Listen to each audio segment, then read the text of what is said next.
আসসালামু আলাইকুম বন্ধুরা। আজকে শহীদ প্রেসিডেন্ট জিয়াউর রহমানের 89তম জন্মদিন বার্ষিক গেছে তার সেদিন।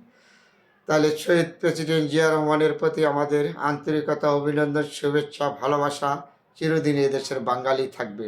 যারা দেশপ্রেমিক মানুষ, যারা জাতীয়তাবাদী আদর্শ বিশ্বাসী, শহীদ জিয়ার সৈনিক, শহীদ জিয়াকে আমরা শ্রদ্ধার সাথে চিরদিন স্মরণ করিব। কারণ এই শহীদ জিয়া এই দেশটা একবার নরকে চলে গিয়েছিল, সেইখান থেকে উদ্ধার করেছিল। গেরিলা যুদ্ধ ছিল, যুদ্ধ করে দুঃসাহসী হিসাবে দেশটা স্বাধীনতা করেছিল। স্বাধীনতার ঘোষক শহীদ প্রেসিডেন্ট জিয়াউর রহমান, কোনো সন্দেহ নাই এখানে। তারপরে বেগম জিয়া এই স্বাধীনতা যুদ্ধের সময় জেলে বন্দি ছিল, নির্যাতন করেছে তার দুইটা সন্তান নিয়ে। তাই শহীদ জিয়ার সম্পর্কে আমার এই ছোট্ট মুখে আমি তার গুণগান বলে শেষ করতে পারবো না। এই দেশে উন্নয়নের রূপরেখা একমাত্র শহীদ জিয়ার হাতে করা। এই দেশের খালকাটা বলেন, এই দেশে কৃষকদের উন্নয়ন বলেন, জনতার উন্নয়ন বলেন, মিল কারখানা বলেন, শহীদ জিয়ার অবদান। শিক্ষা, শহীদ জিয়ার অবদান। স্বাস্থ্য, সুশিক্ষা, যত শহীদ জিয়ার অবদান। শহীদ জিয়ার অবদান কখনো বাংলার মানুষ বলতে পারবে না। হয়তো যারা তাদের ভিন্নমতের মানুষ আছে তারা বলবে না। কোথায় শহীদ জিয়ার মতন লোক দ্বিতীয় রাজনীতি থেকে জন্ম হবে কিনা জানি না। বুঝেন আপনাকে, এই ব্যক্তি কখনো রাজনীতি আসছে না, দেশের জন্য যুদ্ধ করেছে। এই বেগম জিয়া জেলে ছিল, এই শহীদ জিয়া যুদ্ধ করে রাঙ্গুলিয়ার যুদ্ধ ছিল, গেরিলিয়ার যুদ্ধ ছিল, দুঃসাহসী যুদ্ধ ছিল। সে একটা একদিন মুক্তিযুদ্ধ চেপ্টি কমান্ডার ছিল। তারপরে তাকে এই শেখ হাসিনা কত অপমান করেছে তার বইলা শেষ করতে পারবো না। শহীদ জিয়ার গুণগান আমার এই ছোট্ট মুখে।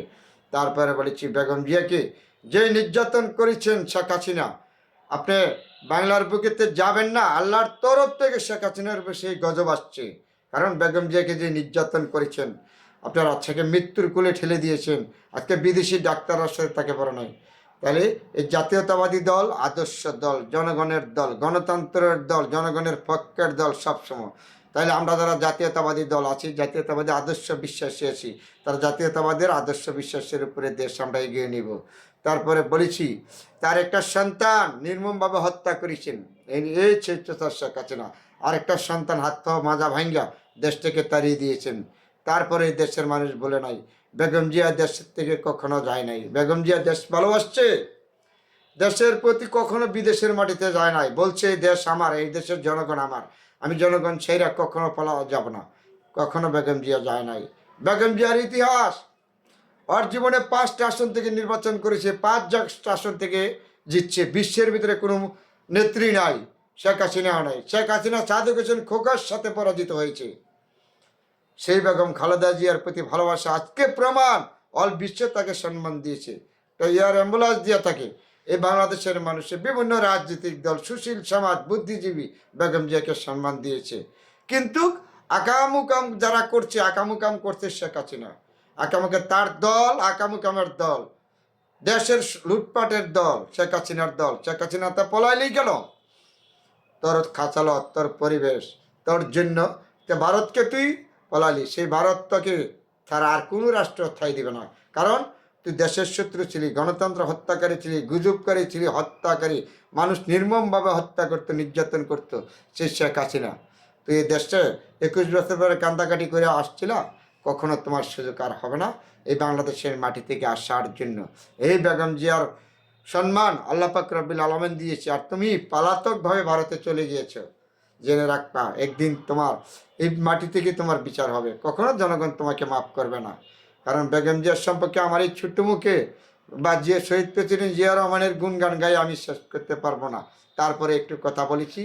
বন্ধুরা সবাই ভালো থাকবেন, সবার জন্য যতটুকু সম্ভব এই দেশ আমার আপনার, দেশকে ভালোবাসো। কেন জাতীয়তাবাদী দল, বিএনপির দল কখনো লুটপাটের দল না, কিন্তু আওয়ামী লীগ লুটপাটের দল। কোটি কোটি টাকায় দেশ থেকে দুর্নীতি করে তারা বিদেশে পাহাড় পরিমাণ বানাইছে। যদি জানতে পারেন আপনারা ভারত কি পরিমাণ টাকা আজ এই শেখ হাসিনার দল প্রচার করছে, যদি ভারত আমাদেরকে সাপোর্ট করতো তাহলে জানতে পারতেন। কিন্তু ভারত আমাদেরকে সাপোর্ট করবে না, এটা হলো সর্বোচ্চ বড় কথা। তারপরে বলেছি দেশ ছাত্র জনতাকে যারা দেশ স্বাধীন করেছেন, 2বার স্বাধীন হয়েছে, 71-এ স্বাধীন হয়েছে দেশ, আবার 90 থেকে স্বাধীন হয়েছে, 3বার হয়েছে, আবার 2024 5 আগস্ট দেশ স্বাধীন হয়েছে।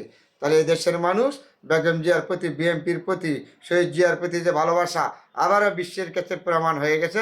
অনেকগুলি কথা বলেছি, সবাই ভালো থাকবেন, আলহামদুলিল্লাহ।